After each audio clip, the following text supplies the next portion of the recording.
This is Louis. While he appears to be a respectable, well-rounded young man, little bro is secretly a wolf hidden in sheep's clothing. He'll be out here stealing from shops, getting into fights, drinking and smoking. You name it, brother's been doing it since day one. Which becomes 100 times worse when we are told that he is the son of an Italian family living in America during the 1930s.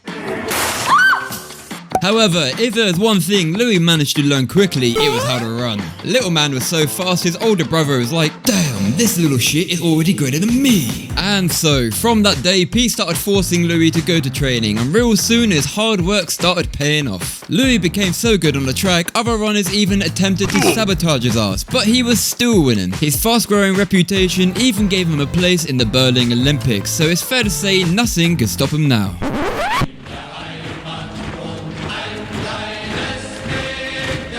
Due to the global conflict at the time, Louis, like all of his neighbouring brothers, enlisted in the military, where he was assigned as a bombardier to help repel Japanese forces. One day, Louis and his squadron set out to recon the surrounding area to find any survivors of an allied plane that had failed to return from its mission the previous day. There was just one minor issue. They, the search party, are now the ones that needed to be rescued. The three survivors, Louis, Phil and Mac, realise how dire their situation is and decide to reduce their daily rations to 2 squares of chocolate and 3 sips of water each day in order to have any chance of surviving. A few days have gone by and the boys are feeling a little down. They've used 2/3 of their flares trying to be spotted by a blind pilot, have been the major victims of Poseidon's assassination attempt, and when they eventually manage to catch their first W meal out at sea, it turns out that eating a seagull is far more dreadful than any of us could ever imagine. And if you thought things were bad now, oh boy, let me tell you, this next scene makes my blood boil.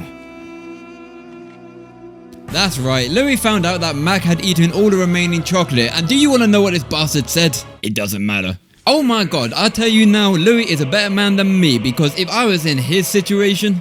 Sleep, go to sleep, go to sleep, go to sleep, go to sleep, go to sleep, go to sleep. More days have passed and the boys are starting to look like they've got nothing left. Now for real, Louis is looking so bad, he's starting to look like Sid from Ice Age. But none of that matters right now because something is about to change the game. Finally, a plane has flown overhead and with their last remaining flare, the boys do everything in their power to grab the pilot's attention. User joined your channel. Got you, homie. Man, I love this scene because you can tell just by their facial expressions alone that they have regained all hopes of being saved.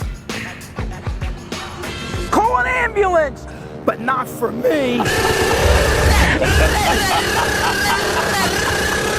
Jesus Christ, will somebody please just give these guys a break? Oh my god, bro. Oh, hell no, man. What the fuck? I still can't believe that the pilot did a drive-by shooting on a life raft and spun that bitch around just to finish the job. Due to the previous attack, Mac unfortunately ended up passing away, but try not to feel too bad. Rumour has it he's secretly being cared for at the bottom of the ocean. Finally! I'd like to buy all your chocolate. With no food, water or stability in their raft, Louis and Phil laid down knowing that their end was near. At least that's what they thought. After a staggering 47 days stranded at sea, a ship eventually discovered them. My god, why? Once captured by the ops, Louis and Phil are taken to an island and undergo a severe interrogation in order to identify the location of their military base. But of course, Louis and Phil are real ones who didn't tell them anything. Now, they didn't say in the film how long they spent isolated, but what we do know is, as time passed, it started to badly affect their mental state. Eventually, after identifying who Louis was, both of the guys were shipped over to Tokyo as prisoners of war. However, as they set foot on land, something heartbreaking happened. No. Wait. We never actually see Phil again, but I'm happy to say he survives the war and gets married years later. Louis eventually arrives at camp where he and the new prisoners are introduced to the commanding officer nicknamed the Bird. Now you're most likely thinking, with a crappy name like that, he can't be all that bad. Spoiler alert, he is. Intimidation, check. Manipulation, check. And beating the hell out of all prisoners for no apparent reason. Do you see this? That's close to 100 men all understanding not to look the Bird in the eyes. And then there's Louis. Yep, that's me. The Bird seeing this locks in on Louis and gives him a taste of what life is gonna be like for him in the upcoming years.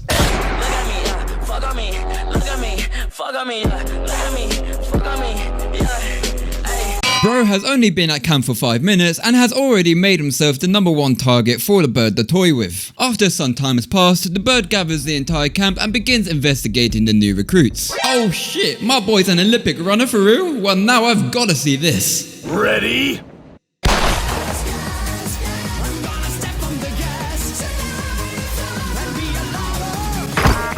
Man, I feel so bad for Louis because the whole camp is looking at him as if he just got struck with minus aura. But as we've already established, Louis has that dog in him, so he picks himself up and finishes what he started. Unfortunately, that finishing line ended up with the bird giving him another one of those prime beatings.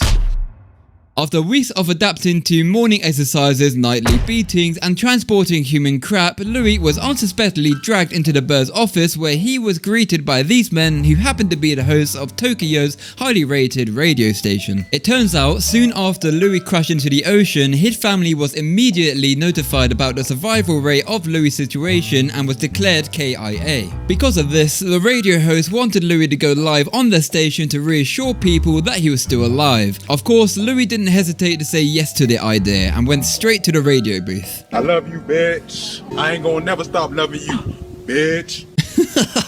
Nah, for real though, Louis spent 2 minutes spitting heartwarming memories about his past and what he looked forward to doing in the future when he returns back home. After his radio debut, Louis was led to a table and served what I can only imagine was his first proper meal in months. It was at this point that the radio host decided to explain to Louis that he could stay in the building with the other American officers as long as he read on air the script provided by the station, making him talk trash about his home country. To be honest, after everything Louis has been through, I don't think anybody would blame him for accepting that deal. So, after some time thinking about it, Louis looks the host in the eyes and says, Nah, I'ma do my own thing. and with that, Louis got sent back to camp where this menace was already standing there waiting, stick in hand at the ready. Now, when I say this next part has to be the most diabolical, unhinged, outlandish punishment given throughout the entire movie, I truly believe this must have mentally scarred the majority of people involved. The bird ordered all prisoners to form a line, step up to Louis and punch him in the face as hard as possible. The commander, after hearing this request, rightfully refused to hit one of his own troops, but the bird, suspecting this, forced his hand by dragging one of the prisoners to the front and threatened to beat him into the dirt if he failed to strike Louis. Louis, being an absolute goat, tells the commander that it's alright and should think more about the soldier on the ground than himself. So, with his blessing, it began. One after another, punch after punch, Louis was having to endure all of it. And I can't lie, our boy was doing great for a time, but then the impact started taking effect, and little by little it was clear that his body and mind weren't keeping up with the damage being dealt. The worst part about all of this is that he hadn't even got past the 50% mark yet. Now, I was going to show you more of this scene, but being real with you right now, YouTube would mess me up if I showed a guy getting smacked around for 5 minutes straight. So I'll time skip to the end where the guards let go of him to rest after enduring all of his brutal punches. After a long time healing, Louis rejoins his comrades to enjoy the Christmas theatre entertainment constructed by the camp. Then, out of nowhere, the bird sits next to Louis and starts spouting nonsense on how they are both strong and he considers Louis to be a close friend. What?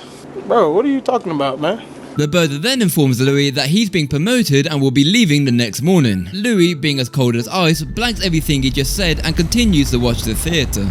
And so the next morning the bird marches out of camp for the last time, and you better believe our boys were partying like crazy, knowing that they'd never see that bastard again. With the war coming ever closer to the Pacific Islands, the prisoners are relocated to a new holding facility, and straight off the bat everybody can tell that this place is 100 times worse than the original camp. I don't want to do this no more. Look at these men, they don't have a glimpse of happiness left in them. Hell, they look like they haven't had a shower in years. Despite this, Louis and the boys all line up to attention for the new commanding officer to introduce himself. That's right, this psychopath manipulated Louis into thinking he'd never meet again, knowing that this would be the true outcome. This fucker deserves to be way up here with the others. Of course, Louis sees this and almost faints on the spot. After the introduction is complete, the guys are quickly put to work. Imagine hoisting large coal bags on your back for hours a day, eating moldy food with barely a few drops of water. This work is so harsh that many of the prisoners were already dropping like flies. Even after days of back-breaking work, Louis remained the primary target of of the bird's dirty tricks. For the first time throughout this movie, Louis' spirit has finally hit rock bottom. With his leg injured, Louis was struggling to keep up with the other prisoners and needed to catch his breath. But one of the guards noticed this and decided to take him to the bird to await further instructions. The bird pointed to a slab of wood, made Louis drag it into the open and lift it on his left side. Not feeling satisfied enough, the bird then tells Louis to push it high above his head. It was at this moment that the bird declared if he dropped the wood, he would be executed. Understanding that the bird wasn't messing around, Louis held on to the wood for as long as he could.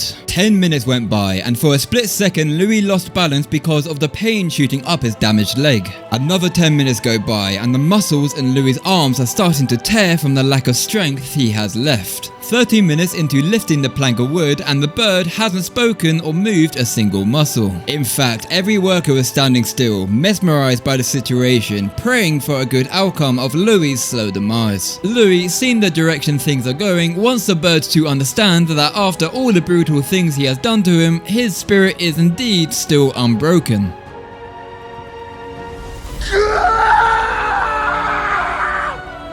The bird, being confused and frustrated, charged at Louis and once again started beating him. No, don't do it!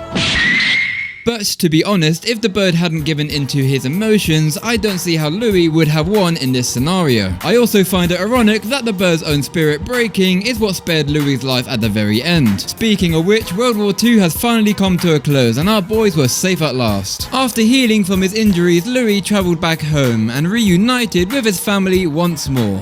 Thank you for watching the video. I plan on creating even more movie style like content in the future, so if you want to make sure to stay up to date, go on and drop a follow. It really supports me out and I really appreciate it. With that being said, thank you once again. It's been your boy Ashton and I'll catch you in the next one. Peace.